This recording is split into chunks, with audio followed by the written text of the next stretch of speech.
বিভিন্ন ক্যাটাগরিতে লোক নিয়োগ দেবে বসুন্ধরা গ্রুপ। পদগুলো হচ্ছে প্রোডাকশন সুপারভাইজার, প্যাকেজিং। পদের সংখ্যা ১ জন। যোগ্যতা এইচএসসি পাস। কমপক্ষে ২ বছরের অভিজ্ঞতা থাকতে হবে। এরপর আছে প্রোডাকশন সুপারভাইজার, প্রসেস। পদের সংখ্যা ২ জন। যোগ্যতা এইচএসসি পাস। কমপক্ষে ৪ বছরের অভিজ্ঞতা থাকতে হবে।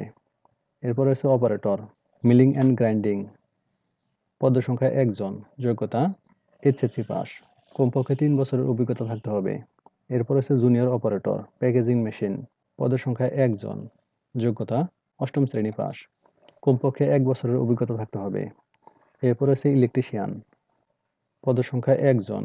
যোগ্যতা এইচএসসি বা ট্রেড কোর্স ইলেকট্রিক্যাল। কমপক্ষে ২ বছরের অভিজ্ঞতা থাকতে হবে। বেতন আলোচনা সাপেক্ষে। আগ্রহী প্রার্থীগণকে সদ্য তোলা ২ কপি পাসপোর্ট সাইজ ছবি, জীবন বৃত্তান্ত, শিক্ষাগত যোগ্যতা এবং জাতীয় পরিচয়পত্র সহ আবেদনপত্র, খামের উপর পদবি উল্লেখ সহ আগামী ২২/৫/২০২৪ তারিখ বিকাল ৫ ঘটিকার মধ্যে নিম্নোক্ত ঠিকানায় প্রেরণের জন্য অনুরোধ করা যাচ্ছে। মানব সম্পদ বিভাগ, sector A, Bashundhara industrial headquarters 2, plot ৫৬/এ, block C, Umme Kulsum road, Bashundhara আবাসিক এলাকা, ঢাকা ১২২৯। সূত্র: দৈনিক বাংলাদেশ প্রতিদিন, ১৭ মে ২০২৪।